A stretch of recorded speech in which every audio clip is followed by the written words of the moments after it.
Les ressources énergétiques ont toujours été le moteur qui fait tourner la machine de guerre russe, non seulement en Ukraine, mais dans toutes les opérations russes à travers le monde depuis des décennies. Le pétrole et ses dérivés génèrent une grande partie des recettes qui financent le budget militaire, paient les salaires des soldats, achètent des munitions et maintiennent la logistique en fonctionnement.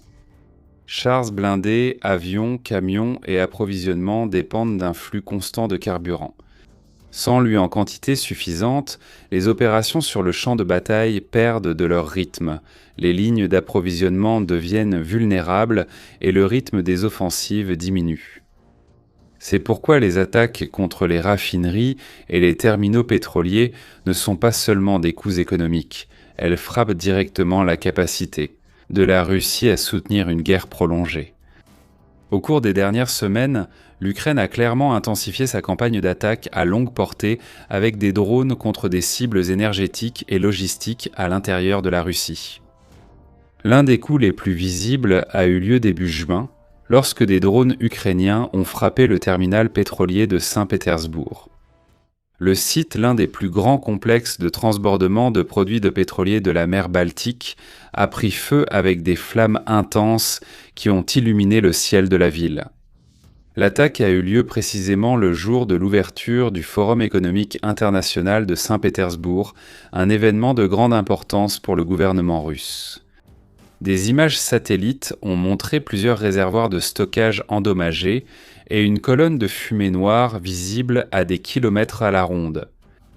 En plus du terminal, des installations navales à Kronstadt ont également été touchées, y compris un navire de guerre qui a pris feu.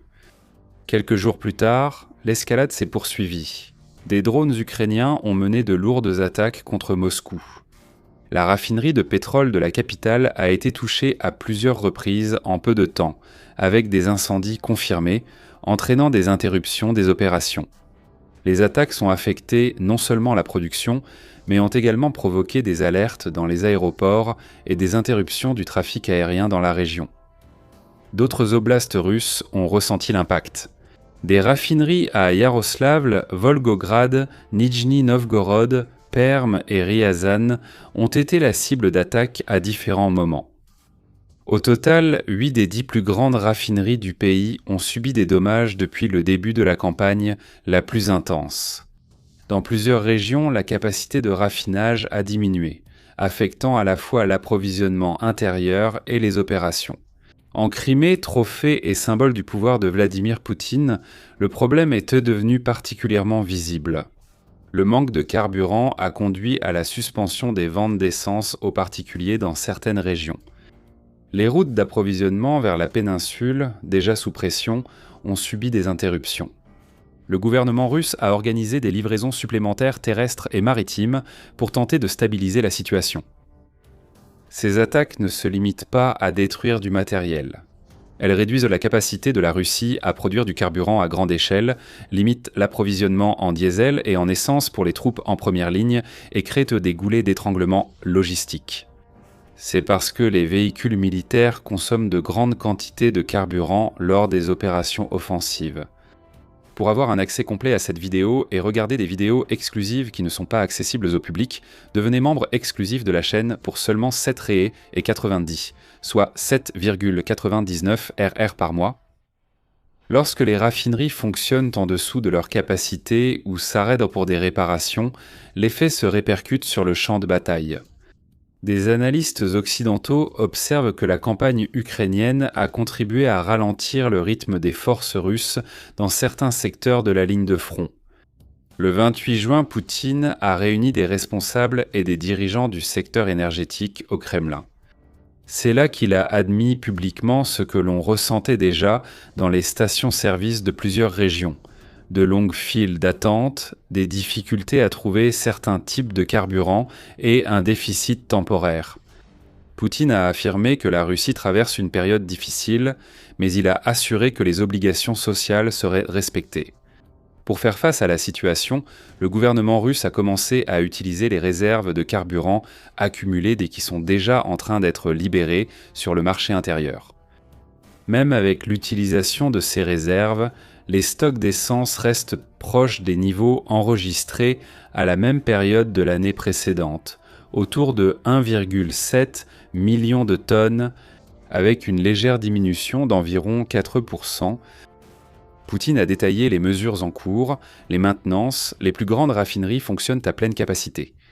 Des entreprises de petite et moyenne taille ont été mobilisées, les périodes de maintenance ont été raccourcies et les maintenances programmées ont été reportées. La production des principaux carburants devrait dépasser les niveaux de juin, dès le mois de juillet. De plus, une interdiction temporaire d'exportation d'essence et de carburant d'aviation a été imposée et une suspension totale des exportations de diesel est à l'étude. Le président russe a également ordonné d'augmenter la production de systèmes de défense anti-aérienne afin de mieux protéger les installations énergétiques. Poutine a minimisé l'impact sur les combats, affirmant que les attaques ukrainiennes n'affectent pas la situation sur la ligne de front, et que la Russie n'autorisera pas l'adversaire à créer des conditions favorables pour des négociations à ses propres conditions. Cependant, il a reconnu que ces frappes visent à démoraliser la société russe et à forcer une pause dans les opérations. Du côté ukrainien, le président Volodymyr Zelensky a décrit ces attaques comme des sanctions à longue portée qui réduisent les ressources alimentant la machine de guerre russe. Mais les attaques ukrainiennes veulent montrer bien plus que cela. Mais pour regarder la vidéo complète de cette analyse, faites comme nos membres. Il suffit de devenir membre exclusif de la chaîne pour seulement 7 réés et 99 centimes par mois. Il vous suffit de cliquer ici sur le bouton « Devenir membre ». Si vous avez suivi jusqu'ici, laissez dans les commentaires votre avis sur la façon dont ces attaques contre l'infrastructure énergétique peuvent influencer les prochains mois du conflit. Activez les notifications pour ne pas manquer les prochaines vidéos.